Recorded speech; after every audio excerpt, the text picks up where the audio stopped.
नमस्कार। जय हिंद। दोस्तों, आज हम समझेंगे चीन और ताइवान को। वैसे इस हफ्ते चीन के 5 लड़ाकू विमानों ने एक बार फिर ताइवान की सीमा में घुसपैठ की है।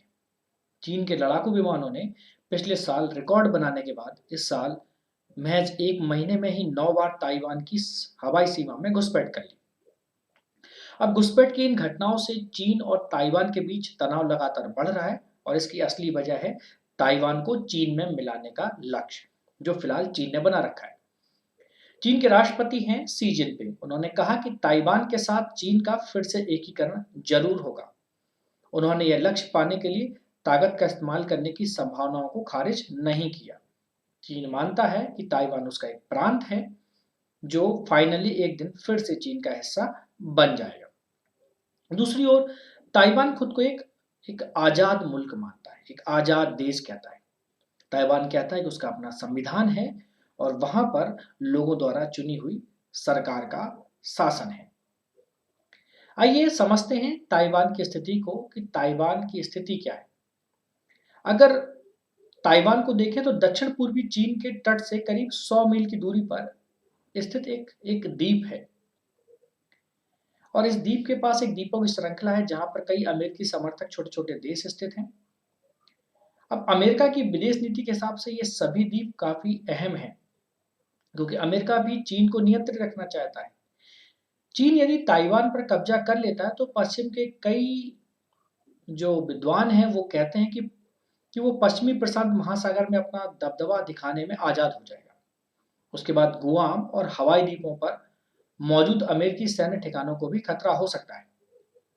हालांकि चीन का दावा यह है कि उसके इरादे पूरी तरह से शांतिपूर्ण हैं।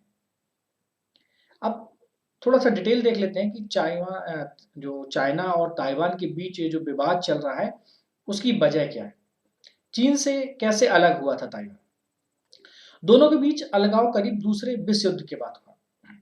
उस समय चीन की मुख्य भूमि में चीनी कम्युनिस्ट पार्टी का वहां की सत्ताधारी नेशनलिस्ट पार्टी के साथ लड़ाई चल रही थी। नेशनलिस्ट सत्ताधारी पार्टी को बोलते हैं कुओमिंतांग की पार्टी। 1949 में 1949 में माओ से तुंग के नेतृत्व में चीनी कम्युनिस्ट पार्टी जीत गई और राजधानी बीजिंग पर कब्जा कर लिया। और उसके बाद कुओमितांग के लोग मुख्य भूमि जो चाइना की मुख्य भूमि थी वहां से भागकर दक्षिणी पश्चिमी द्वीप था वो वहां ताइवान चले गए।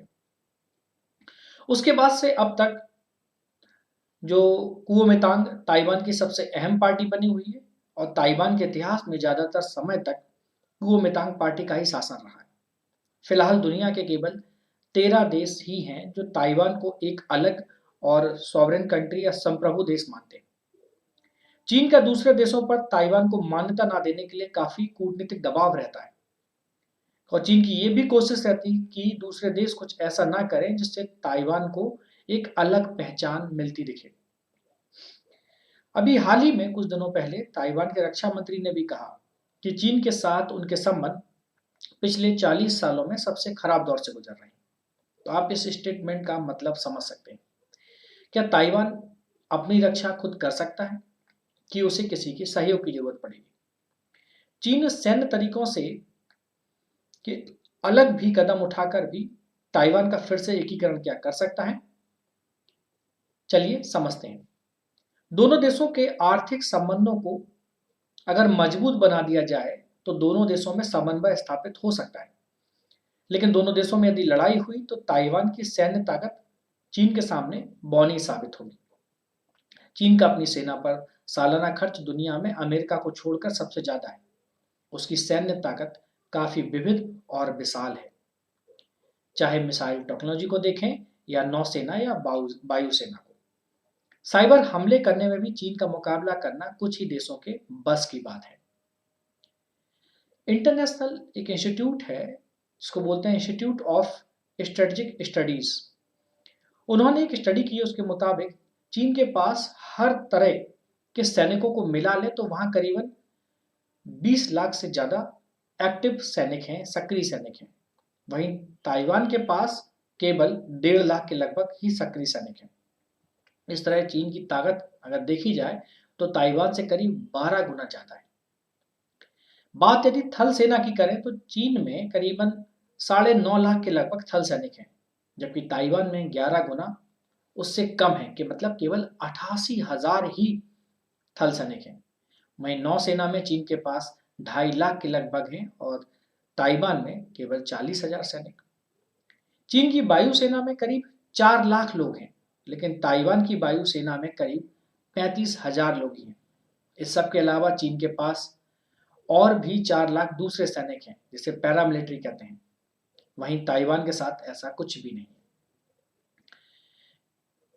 दोनों देशों के बीच यदि आमने सामने की भिड़ंत हुई तो ताइवान बहुत कोशिश करके चीन के हमले को थोड़ा धीमा कर सकता है।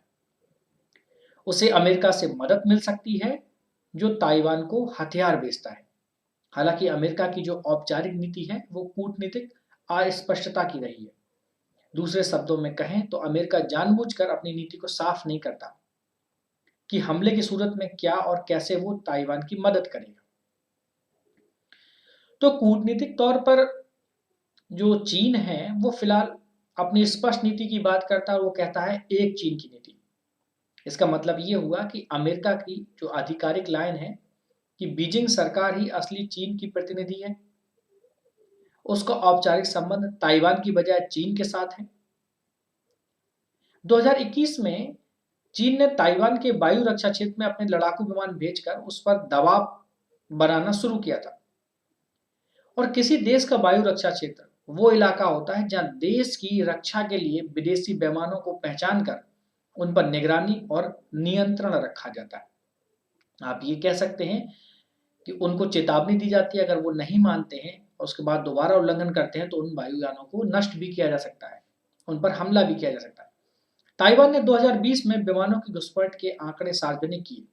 वैसे इस तरह की घुसपैठ में तेजी पिछले साल के अक्टूबर से आई है। अक्टूबर 2021 में एक ही दिन में चीन ने लगभग 56 विमानों को ताइवान के इलाकों में भेजा। अब समझते हैं चीन ताइवान के लिए क्यों महत्वपूर्ण है और पूरी दुनिया के लिए क्यों महत्वपूर्ण है। ताइवान की जो इकोनॉमी है दुनिया के लिए काफी मायने रखती है। दुनिया के रोजाना इस्तेमाल के इलेक्ट्रॉनिक गैजेटों जैसे फोन, लैपटॉप, घड़ियों और गेमिंग उपकरणों में जो चिप लगते हैं वो ज्यादातर ताइवान में बनते हैं। चिप के मामले में ताइवान फिलहाल दुनिया की बहुत बड़ी जरूरत है। उदाहरण के लिए कंपनी है जो वहां की सबसे बड़ी कंपनी, उसका नाम है वन मेजर। अकेले यह कंपनी दुनिया के आधे से अधिक चिप का प्रोडक्शन करती है। 2021 में दुनिया का चिप इंडस्ट्री करीब 100 अरब डॉलर का था और इस पर देखा जाए तो 85% से ज्यादा ताइवान का दबदबा है। यदि ताइवान पर चीन का कब्जा हो गया तो दुनिया के इतने अहम उद्योग पर चीन का नियंत्रण हो जाएगा। अब चीन और ताइवान के बीच तनाव के बढ़ जाने के बावजूद हाल के जो आंकड़े हैं वो ये बताते हैं कि इसका ज्यादा असर वहां के लोगों पर नहीं पड़ा है, खासतौर पर ताइवान के लोगों पर। अक्टूबर में ताइवान पब्लिक ओपिनियन फाउंडेशन ने लोगों से पूछा कि वो सोचते हैं कि चीन के साथ युद्ध होकर ही रहेगा। ताइवान के ज्यादातर लोगों ने इसका जवाब ना में दिया। वहीं एक दूसरे रिसर्च से पता चलता है कि ताइवान के ज्यादातर लोग खुद को चीनी लोगों से अलग मानते हैं। नेशनल चेंगची यूनिवर्सिटी के एक सर्वे में पता चला कि 1990 की तुलना में आज ताइवान में लोगों के बीच ताइवानी पहचान बढ़ गई है। लोगों में खुद को चीनी या ताइवानी और चीनी दोनों मानने की प्रवृत्ति पहले से काफी कम हो गई है। अब वो अपने आप को ज्यादातर ताइवानी ही मानते हैं, मतलब ताइवानी पहचान बढ़ रही है। इसका मतलब ये हुआ कि लोगों में ताइवानी राष्ट्रवाद की प्रवृत्ति बढ़ रही है। तो देखिए, तो आने वाला समय बताएगा कि चीन और ताइवान में क्या होता है। फिलहाल तो भविष्य में हम तो यही चाहेंगे कि भारतीय उपमहाद्वीप में और साथ ही साथ पूरे एशिया महाद्वीप में शांति बनी रहे। और शांति रहेगी तो सभी देश अच्छी तरह से इकोनॉमिकली रूप से एक दूसरे के साथ प्रगति करें, साझा व्यापारिक संबंधों को बनाएं और एक शांति प्रिय विश्व की स्थापना करें, जहां पर हथियार ना हो, जहां पर कोई भी देश किसी छोटे देश को डराए नहीं। तो उम्मीद करते हैं कि ये वीडियो आपको बहुत अच्छा लगा होगा। नमस्कार, जय हिंद।